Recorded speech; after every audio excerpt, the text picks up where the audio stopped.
Hi guys, for Dark Knight 2 here. This is part 28 and I can't remember the name of it. All I know is I'll be glad to see the back of this fucking game because I'm sick of it. Sick of bloody narrating it. I've run out of material. All I can really do now is explain what's going on, and that's kind of boring because you have eyes and ears and you could probably hear the background noise of what's going on in the game.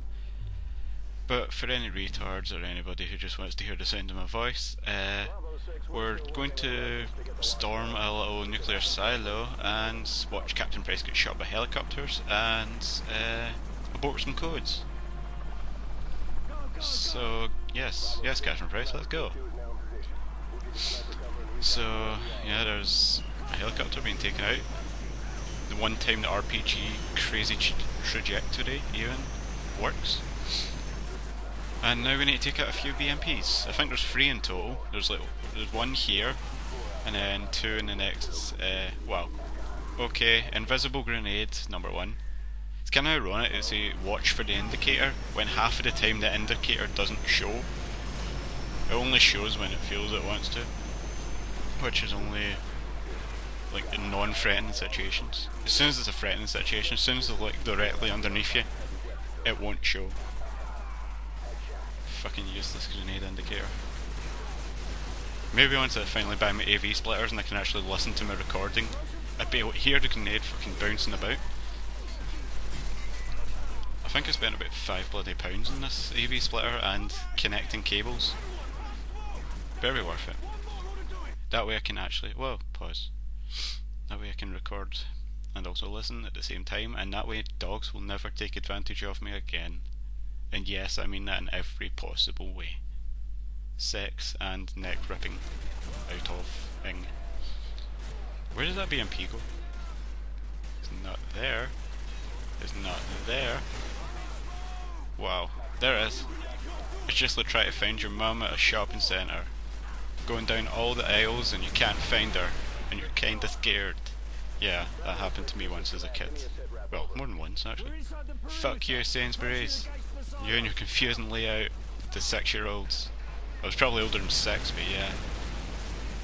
Repressed memories. Tractor wheel. Explosive barrels beside the truck. Pickup truck.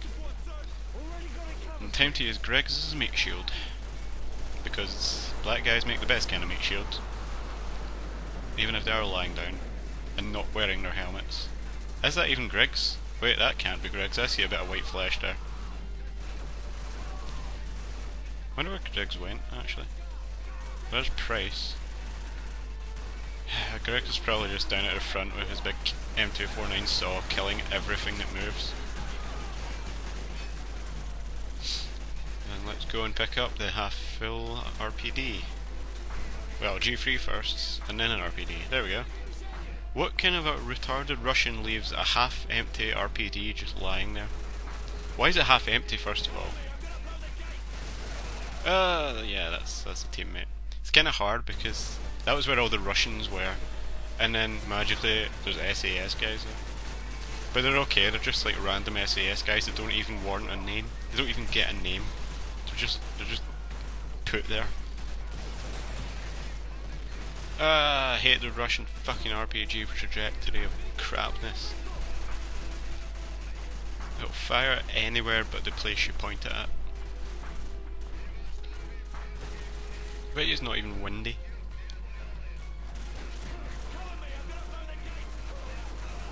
Cover me, I'm gonna blow the gate. Go on, SAS. You don't even get a name. There we go. Corporal who? Carvite? I don't know. Is it Al Pacino? Is Al Pacino going to blow the door open for us? Anticlimactic explosion! Such a fucking anticlimactic explosion. Yay! 2 more BMPs to take care of. So, where are they? You know, thinking about it, I could have probably sat on top of the wee missile silo a little bit, like you can do in multiplayer. But, yeah, I didn't think of that.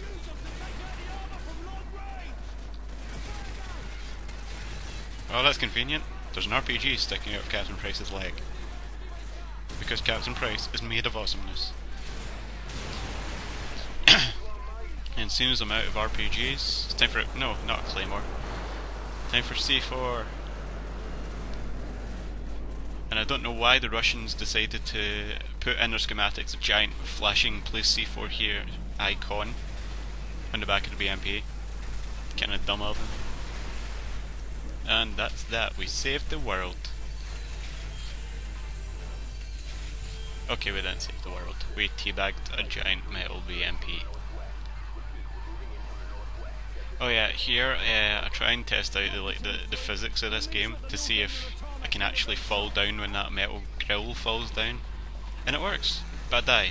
So yeah, it's kind of positive and negative. At least there wasn't a stupid invisible wall thing, invisible ceiling protecting me. Bye guys! Whee! And ironically, it's not even that deep a drop. It's kind of small. And a VRB.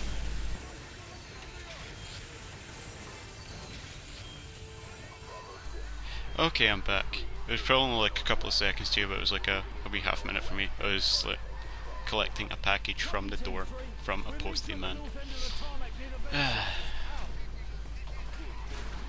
Right, oh yeah, this time I don't randomly chuck myself down the hole. That also begs to another question, why do they have circular saws, and where did they get them from?